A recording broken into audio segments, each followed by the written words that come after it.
ఆచి chicken masala.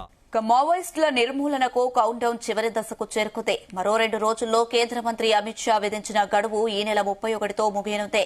Operation కగార్తో వందల మంది నేలకొరగగా మరికొంతమంది లొంగిపోయారు. ఇందులో తిప్పిరి తిరుపతి అలియాస్ దేవ్జీ, మల్లారాజిరెడ్డి, మల్లోజుల, పాపారావు వంటి అగ్రనేతలు ఉన్నారు. అయితే కీలక నేత గణపతి ఇంకా సరెండర్ కాలేదు.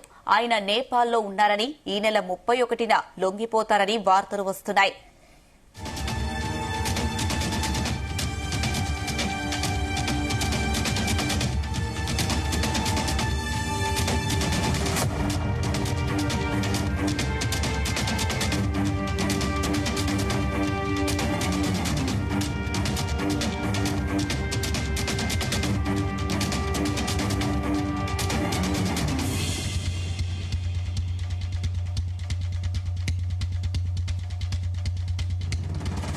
మావోయిస్టుల నిర్మూలనకు కౌంట్ డౌన్ చివరి దశకు చేరుకుంది. మరో 2 రోజుల్లో కేంద్ర మంత్రి అమిత్ షా విధించిన గడువు ఈ నెల 31తో ముగియనుంది. ఆపరేషన్ కగార్తో వందల మంది నేలకొరగగా మరికొంతమంది లొంగిపోయారు. ఇందులో తిప్పిరి తిరుపతి అలియాస్ దేవ్జీ, మల్లా రాజిరెడ్డి, మల్లోజుల, పాపారావు వంటి అగ్రనేతలు ఉన్నారు. అయితే కీలక నేత గణపతి ఇంకా సరెండర్ కాలేదు. ఆయన నేపాల్లో ఉన్నారని, ఈ నెల 31న లొంగిపోతారని వార్తలు వస్తున్నాయి.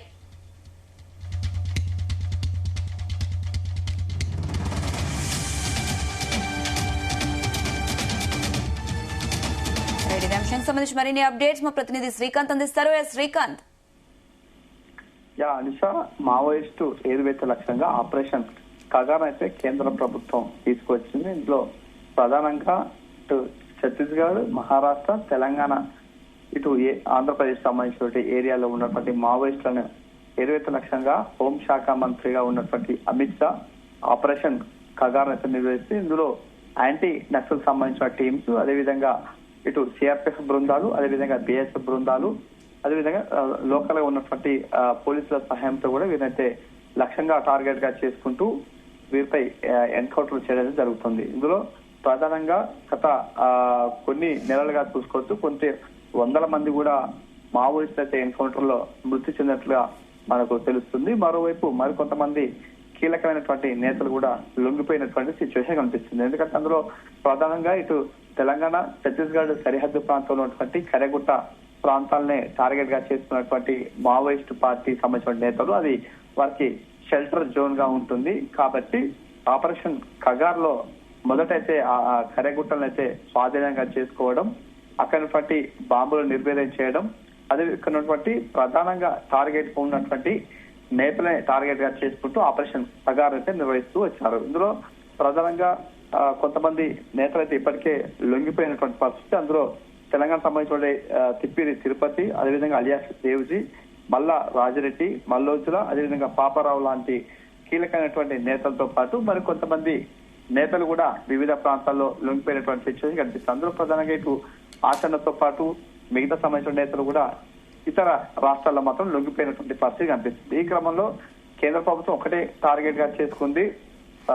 ఏతుంది కూడా మార్చి 31 వరకు కూడా మావోయిస్టులు లేని రహిత అయినటువంటి రాష్ట్రాలుగా తీర్చిదిద్దడానికి కాన్సెప్ట్ అయితే ఆపరేషన్ కగార్ అయితే ఒకవైపు నిర్వహిస్తుంది. ఇందులో కొంతమంది కీలక నేతలు లొంగిపోలేదని చెప్పొచ్చు. అందులో కొంతమంది ఎన్కౌంటర్ మృతి చెందడం, అందులో కీలకమైనటువంటి నేతలు మాత్రం హిడ్మా లాంటి నేతలు కూడా ఎన్కౌంటర్ లో మృతి చెందినటువంటి పరిస్థితి కనిపిస్తుంది. మరోవైపు ఇప్పుడు మరొక 2 రోజులు మాత్రమే మిగిలి ఉంది కాబట్టి ఆపరేషన్ కగార్ ను డెడ్ లైన్ మాత్రం ఉన్న నేపథ్యంలో కొంతమంది నేతలు మాత్రం ఇప్పటికే అటవీ ప్రాంతాల్లో మాత్రం తలదాచుకుంటున్నారు. అందులో ప్రధానంగా అయినటువంటి మావోయిస్టు పార్టీ మాత్రం మోస్ట్ వాంటెడ్ గా ఉన్నటువంటి గణపతి ఇప్పటికైతే లొంగిపోలేదు. అతను ఎక్కడ ఉన్నాడని వస్తుంది. ఎందుకంటే ఇతర దేశంలో ఉన్నట్లుగా సమాచారం అందటం, అదేవిధంగా అది కూడా కాస్త ఏతుందో కూడా సమాచారం మాత్రం దారుణంగా అయితే వ్యాప్తి చెందింది. మరోవైపు అతను నేపాల్లో ఉన్నాడా లేక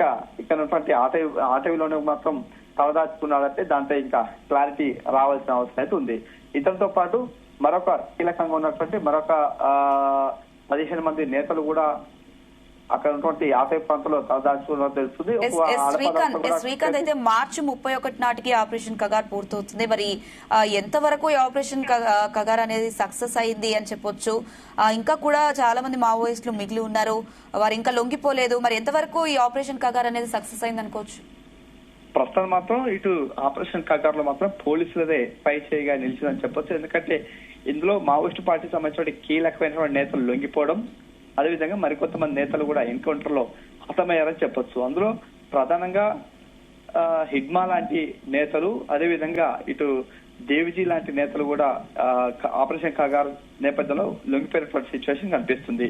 ఎందుకంటే ఇక్కడ ఆపరేషన్ కగార్ నేపథ్యంలో కూడా అక్కడ ఉన్నటువంటి క్యాంప్స్ ఏర్పాటు చేయడం, మావోయిస్టు పార్టీకి సంబంధించిన నేతలకు కమ్యూనికేషన్ పూర్తిగా కట్ అయినటువంటి పరిస్థితి. ఎందుకంటే ఇటు ఆదివాసీ గూడాలు ప్రాంతాలే కాకుండా మిగతా సంబంధించిన నేతలు కూడా ఇటు మావోయిస్టు పార్టీకి సంబంధించిన నేతలు మాత్రం అక్కడ ఉన్నటువంటి ప్రాంతాల్లో విచ్చలవిడిగా తిరిగేవారు. కానీ ఇప్పుడు ఉన్నటువంటి క్యాంప్స్ ఏర్పాటు చేయడంతో మావోయిస్టు పార్టీకి సంబంధించిన నేతలు కేవలం అక్కడ ఉన్నటువంటి షెల్టర్ జోన్ గా ఉన్నటువంటి బస్తర్, అదేవిధంగా గడ్చిరోలి, అదేవిధంగా ఇటు ఆపరేషన్ సంబంధించినటువంటి ఇటు కరెగుట్టల ప్రాంతాలను మాత్రం టార్గెట్ చేసుకుని అక్కడే తలదాచుకున్నటువంటి పరిస్థితి నేపథ్యంలో మాత్రం అక్కడ ఉన్నటువంటి కీలకమైనటువంటి ప్రాంతాలనే పోలీసులు కూంబింగ్ నిర్వహించడం, ఆ యొక్క ప్రాంతాలను కూడా వీరు స్వాధీనం చేసుకునే నేపథ్యంలో మావోయిస్ట్ పార్టీకి సంబంధించిన నేతలు మాత్రం ఇటు షెల్టర్ జోన్ ఉన్నటువంటి మరొక ప్రాంతాలకైతే కూడా మకం మార్చినటువంటి సిచ్యువేషన్ లో అనేకమైనటువంటి ఎన్కౌంటర్ చోటు చేసుకోవడం, అక్కడ ఉన్నటువంటి నేపథ్యంలో వారు మాత్రం మృత్యువాత పడ్డ పరిస్థితి కనిపిస్తుంది. ఎందుకంటే ఇప్పుడు కేంద్ర ప్రభుత్వం డెడ్ లైన్ విధించినటువంటి మార్చి 31 మాత్రం మరొక